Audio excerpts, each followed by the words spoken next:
तुमचा कॅन्सर आता शेवटच्या टप्प्यावर आहे. आम्ही सर्व प्रयत्न केले, पण सर्व प्रयत्न अयशस्वी होताना दिसत आहेत. तुमच्याकडे फक्त 1 महिना शिल्लक आहे. तुमची जगण्याची शक्यता आता 1% आहे आणि तीही जर देवाची इच्छा असेल तरच. आता फक्त प्रार्थनाच तुम्हाला वाचवू शकते. तेव्हा दिनकरला त्याच्या पत्नीचे बोलणे आठवू लागले. आपण आपल्या मुलाला पायलट बनवू आणि त्याच्यासोबत जगभर फिरू. आपण आपल्या मुलासह संपूर्ण जग पाहू. तेव्हा आम्ही देखील अभिमानाने म्हणू, आमच्या मुलाने आम्हाला संपूर्ण जगाचं दर्शन करून दिलं आहे.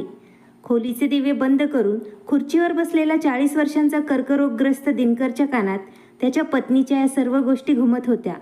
एकीकडे त्याच्या आजाराबद्दल डॉक्टरांचे बोलणे आणि दुसरीकडे दिनकरची पत्नी रियाची स्वप्न, जी अनेकदा दिनकरशी तिचा मुलगा ओमबद्दल बोलायची. दिनकरने रियाला त्याच्या आजाराची माहिती कळू दिली नाही. दिनकरने रिया आणि ओमला 2-4 दिवसांसाठी रियाच्या माहेरी पाठवले होते. 10 वर्षांपूर्वी दिनकर आणि रियाने कोर्ट मॅरेज केले होते. दोघांचेही एकमेकांवर खूप प्रेम होते. रिया खूप सुंदर, खेळकर आणि खूप बोलकी होती. दिनकर तरुण, हुशार, शांत स्वभावाचा आणि मेहनती होता. दिनकर हा व्यावसायिक होता. त्याच्या आर्थिक स्थितीत कसलीही कमतरता नव्हती. पण आज दिनकरच्या पैशांचाही काही उपयोग होत नव्हता आणि तो पैसा त्याला वाचवू शकला नव्हता. दिनकरने सर्वतोपरी प्रयत्न केले आणि उत्तम डॉक्टरांचा सल्ला घेतला. पण कदाचित देवाला त्याचे अधिक जगणे मान्य नव्हते. दिनकरने त्याच्या पत्नीला आणि मुलाला तिच्या पालकांच्या घरी पाठवल्यानंतर दिनकर घरी त्याच्या खोलीत एकटाच होता. गडद कोट आणि पॅन्ट घालून खुर्चीवर बसला होता. फक्त या विचारात तेच शब्द त्याच्या कानात घुमत होते. दिनकरला गुदमरल्यासारखं वाटू लागलं. डोकं त्याचं गरगरायला लागलं. त्याला चक्कर येऊ लागली. त्याला त्याच्या घरच्या 4ही भिंती जणू तुरुंगासारख्या वाटू लागल्या. दिनकर म्हणाला, आता माझ्या आयुष्यात काहीच उरले नाही. माझ्या बायकोचे काय होणार? माझ्या मुलाचे काय होईल? त्यांना माझ्याशिवाय दुसरा कोणाचा आधार नाही. मी काय करू? दिनकर उठून घरातून निघून गेला. तो विचार करता करता वाटेत जमिनीकडे बघत स्वतःच्या दुनियेत हरवलेला. स्वतःच्या द्विधा मनस्थितीमध्ये तो बुडून गेला होता. आजारपणाचे दुःख सोबत घेऊन जाताना मी एक पाऊल पुढे टाकत होतो. पावले टाकत असताना माझ्या समोरून एक बाई आली. ती रडत दिनकरच्या पायावर पडली.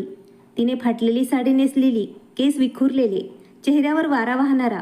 ती खूप सुंदर स्त्री होती, परंतु तिच्या भीतीने तिचे सौंदर्य लोप पावत चालले होते. ती स्त्री म्हणाली, बाबूजी, तुम्ही मला तुमच्यासोबत घेऊन जा. माझी किंमत खूप कमी आहे, पण मला आत्ता पैशांची नितांत गरज आहे. स्वतःच्या द्विधा मनस्थितीत बुडालेला दिनकर स्वतःच्याच विचारांच्या दुनियेत वाहत होता. त्या बाईचे बोलणे ऐकून त्याला धक्का बसला. दिनकरने त्या बाईला पायावरून उचलले आणि उभा केले आणि म्हणाला, ताई, तू का रडतेस? आणि तुझ्यासोबत हे कोणी केलं? आणि तू कोणत्या किमतीबद्दल बोलत आहेस? दिनकर एक आदरणीय, प्रामाणिक मुलगा होता. जेव्हा त्याने त्या बाईला अशा अवस्थेत पाहिले तेव्हा तो त्याचे दुःख विसरला. जेव्हा त्या बाईने त्याच्या तोंडून ताई हे शब्द ऐकला तेव्हा ती रडू लागली आणि म्हणाली, मला असे वाटते, आजपर्यंत मला कोणी ताई म्हटलं नाही आणि माझी अवस्था जाणून घेण्याचा कोणी प्रयत्न केला नाही. तुम्ही खूप सभ्य माणूस आहात. खूप आदरणीय व्यक्ती आहात तुम्ही, ज्याने मला माझी अवस्था विचारली आणि मला ताई म्हटलं. परिस्थितीने माझ्यावर बळजबरी केली आहे. मी काय करू शकते? मी खूप चांगल्या कुटुंबातील स्त्री आहे दादा, पण या परिस्थितीने मला या चौरस्त्यावर आणले आहे, जिथे खूप मोठा खड्डा आहे. दिनकरने विचारले, तुला काय झाले आहे, जेणेकरून आज तू या चौरस्त्यावर येऊन उभी आहेस? तेव्हा ती स्त्री म्हणते की माझे नाव अंजली आहे. मी एका जमीनदाराची मुलगी आहे. आणि असे बोलून ती दिनकरला तिच्या भूतकाळात घेऊन जाते. मी 2 भावांची बहीण आहे. मी अतिशय प्रतिष्ठित कुटुंबातील मुलगी आहे. पण माझे शिक्षण फक्त 10वी पर्यंत झाले आणि मी पुढे शिकू शकले नाही. मी रुपेश नावाच्या मुलाच्या प्रेमात पडले होते. माझे घरचे लोक माझ्या लग्नासाठी तयार होते. पण माझे काका म्हणाले, जर अंजलीने स्वतःच्या इच्छेने लग्न केले तर आम्ही त्या मुलाला मारून टाकू. तुझ्या सर्व कर्तृत्वावर पाणी सांडणार. पण माझी आई माझ्यासोबत होती. तिने मला घरातून पळवून लावलं आणि मला सांगितलं की अंजली, तू दूर निघून जा, नाहीतर हे लोक तुला मारतील. मी घरातून पळून जाऊन रुपेशसोबत लग्न केलं. रुपेशला आणि मला 2 मुलं होते. तो खूप चांगला माणूस होता. त्याने माझी खूप काळजी घेतली. मला कधीच त्याने कशाची कमतरता पडू दिली नाही. रात्रंदिवस कष्ट करून त्याने घर चालवले. आमचा सुखी संसार होता. पण देवाच्या मनात काही वेगळेच होते. रुपेशचा एके दिवशी अपघात झाला आणि तो मला आणि माझ्या मुलांना एकटं सोडून निघून गेला. मी आता अशिक्षित आहे.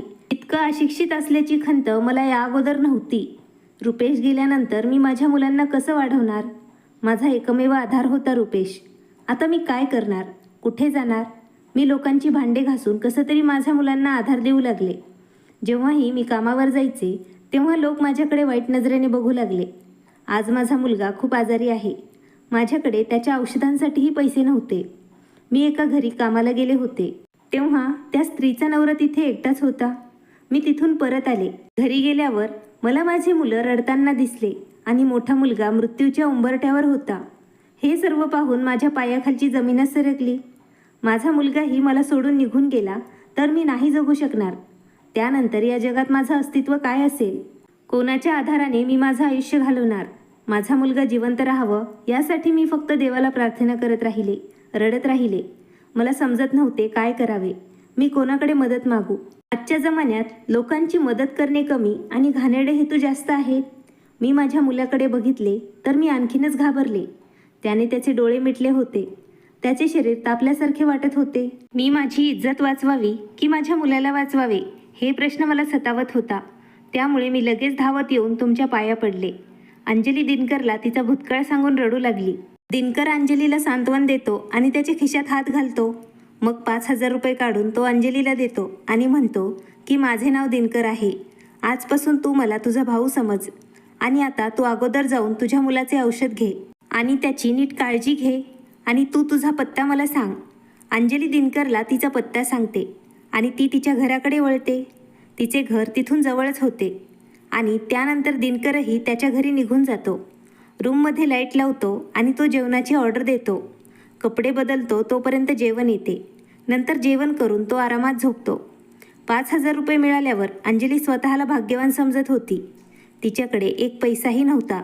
ज्याचे मूल मरणाच्या उंबरट्यावर आहे त्याला इतके पैसे मिळाल्यावर तो व्यक्ती स्वतःला भाग्यवान समजेलच. अंजली हसत हसत तिच्या घरी पोहोचली आणि तिने पटकन आपल्या दोन्ही मुलांना उचलले आणि दवाखान्याकडे धावू लागली. तिने पटकन जाऊन तिच्या दोन्ही मुलांना दवाखान्यात दाखवले.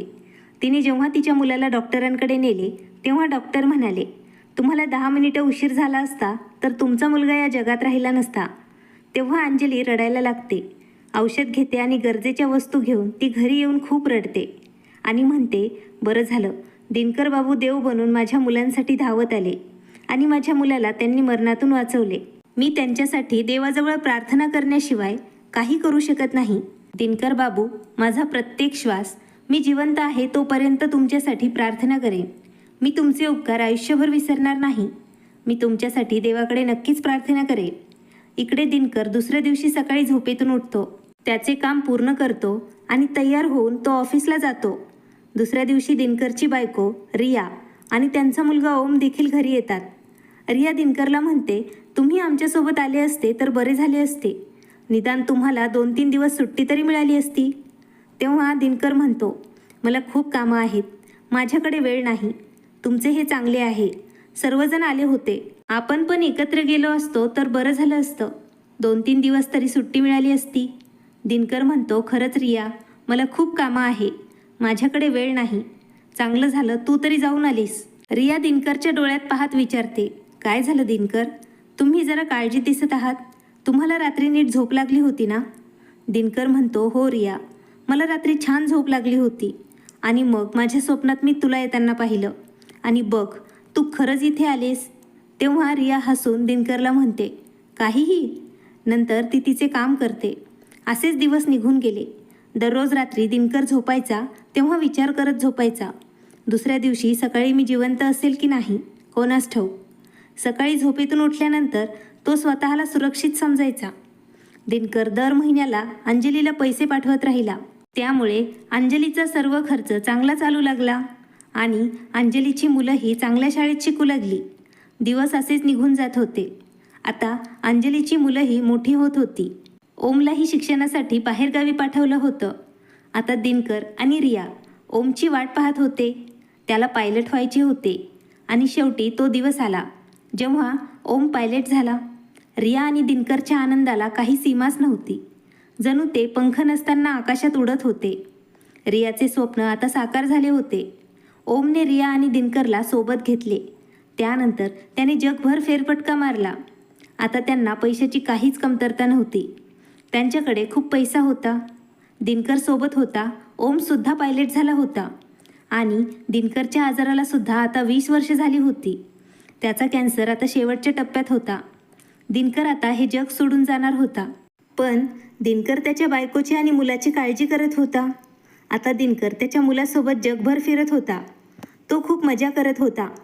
रोज सकाळी दिनकर जेव्हा स्वतःकडे बघायचा आणि स्वतःला जिवंत पाहायचा तेव्हा त्याला वाटायचं, हा देवाचा चमत्कार आहे का?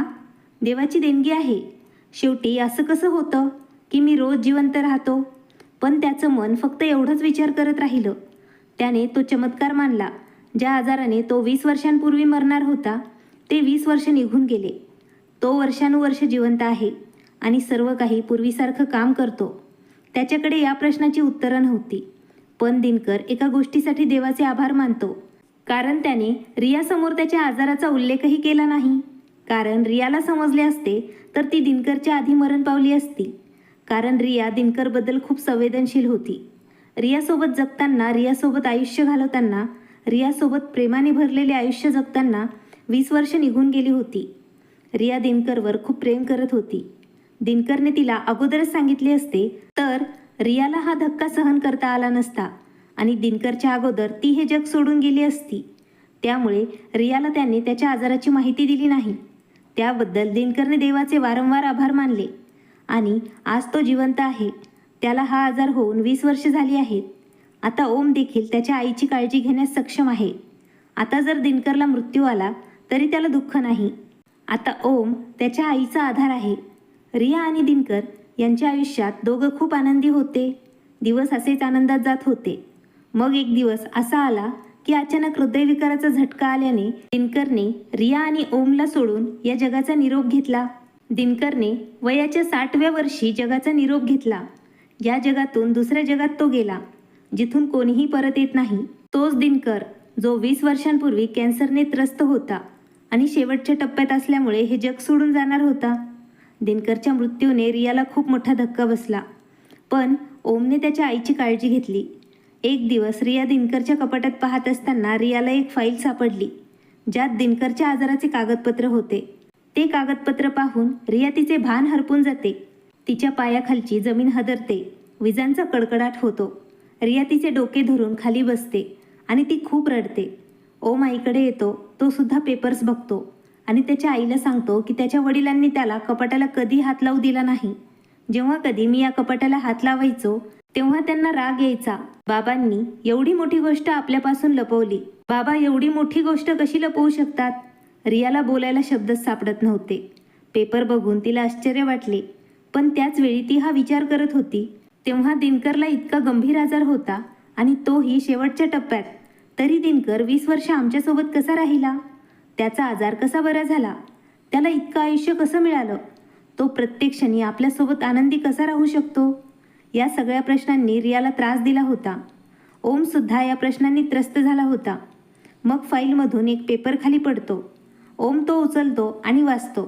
त्यात अंजलीचे नाव, पत्ता आणि रक्कम लिहिलेली असते आणि त्यात हे स्पष्ट लिहिलेलं आहे की माझ्या मृत्यूनंतर एवढी रक्कम या पत्त्यावर या तारखेला पोहोचवावी. तेव्हा ओमने तारीख बघितली. दिनकरचा मृत्यू होऊन 7 दिवस झाले आहेत आणि ती रक्कम देण्याची तारीख जाऊन 7 दिवस झाली आहेत. ती रक्कम पाठवायला 7 दिवस उशीर झाला आहे. त्यामुळे ओमला घरी ठेवलेल्या पैशातून तेवढी रक्कम मिळते. पैसे घेऊन तो घराबाहेर पडतो. गाडीत बसतो आणि पटकन अंजली तिच्या मुलांसोबत राहत असलेल्या पत्त्यावर पोहोचतो. ओम दार वाजवतो आणि तेव्हा एक वृद्ध स्त्री दार उघडते आणि विचारते, बेटा तू कोण आहेस? तुला कोणाला भेटायचं आहे? ओम म्हणतो, आजी मी दिनकरजीचा मुलगा आहे आणि मला खेद वाटतो की मला यायला 7 दिवस उशीर झाला आहे. तुम्हाला हे पैसे द्यायला 7 दिवस उशीर झाला त्यामुळे मला तुम्ही माफ करा. समोर म्हातारी आजी होती. ती अंजली होती. ती आता म्हातारी झाली होती. दिनकरचा मुलगा ओमला पाहून तिला खूप आनंद होतो. ती म्हणते, ओम तुझे वडील एक महान व्यक्ती आहेत. खूप दयाळू, अतिशय विनम्र, अतिशय संवेदनशील व्यक्ती. त्यांनी मला खूप मदत केली. त्यामुळे मी त्यांच्यासाठी प्रत्येक क्षण देवाकडे प्रार्थना करते. त्याबद्दल मी त्यांची आभारी आहे. त्यांनी प्रत्येक क्षणी माझी निस्वार्थ मनाने मदत केली. मी त्यांच्यासाठी मनापासून देवाकडे प्रार्थना करते. मी त्यांच्या दीर्घायुष्यासाठी देवाला साकडे घालते. बेटा, माझी माफी तू मागू नकोस. माझ्या मुलाला आत्ता 6 दिवसांपूर्वी नोकरी मिळाली आहे. आता आम्हाला या पैशांची गरज नाही. दिनकरजी यांनी आम्हाला पैसे दिले आहेत. त्यांनी मला केलेल्या सर्व मदतीबद्दल मी आयुष्यभर त्यांची ऋणी राहीन. त्यांच्यामुळे माझा मुलगा त्याचे कर्तव्य चांगल्या प्रकारे पार पाडू शकला आहे. बेटा, तू हे पैसे घे आणि तुझ्या वडिलांना परत दे आणि त्यांना सांग की त्यांच्या आशीर्वादाने अंजलीचा मुलगा आता सक्षम झाला आहे. तेव्हा ओम म्हणतो, आजी मी हे कोणाला सांगू? कोणाजवळ मी हे बोलू? माझ्या वडिलांना? एवढं बोलून ओम रडायला लागतो. हे ऐकल्यावर अंजलीला धक्का बसतो आणि अंजलीच्या डोळ्यातून अश्रू वाहू लागतात. अंजली ओमला त्या रात्रीबद्दल सांगते. ओम तिथून परत येतो आणि सर्व काही त्याच्या आईला सांगतो. त्यानंतर रिया म्हणते, आत्ता मला समजले आहे की दिनकर इतका गंभीर आजार असूनही 20 वर्ष आपल्यासोबत का राहिले. कारण त्यांनी एका वेळी 2 मुलांची असहाय्य आईची मदत केली होती. तिला सगळ्यात जास्त आधाराची गरज होती. तेव्हा त्यांनी बहीण समजून तिला आधार दिला. अंजलीच्या प्रार्थनेमुळेच दिनकर इतकी वर्ष जगला. अंजलीच्या प्रार्थनेमुळेच दिनकरचा एवढा मोठा आजार टळला. अंजलीच्या त्या प्रार्थनांनीच दिनकरला त्याच्या पत्नी आणि मुलासोबत हसत खेळत राहता आले. आता रियाच्या डोळ्यातून अश्रू वाहू लागतात आणि ती म्हणते, माझे पती आणि तुझे बाबा खूप महान व्यक्ती होते. ते कोणाचे दुःख आणि मृत्यू पाहू शकत नव्हते. ते सर्वांची मदत करायचे आणि जाताना सुद्धा त्यांनी अंजलीची मदत केली. रिया आणि ओम दोघेही रडू लागतात आणि देवाचे आभार मानतात की देवाने आमच्या वडिलांना आणि नवऱ्याला इतकी वर्ष इतके आयुष्य दिले. माणसाची प्रार्थना जर कोणाच्या सोबत असेल तर त्या प्रार्थनेने मोठे मोठे आजारसुद्धा टळतात. मोठे मोठे संकट देखील टळतात. अंजलीच्या प्रार्थनेने दिनकरला 20 वर्ष जिवंत ठेवले. मदत करण्यासाठी पैसा पुरेसा नसतो. मदत करण्याचा हेतू पण चांगला असणे गरजेचे आहे. मित्रांनो, तुम्हाला आजची कथा आवडली असेल तर लाईक, शेअर आणि सबस्क्राईब करायला विसरू नका. धन्यवाद. आभारी आहोत.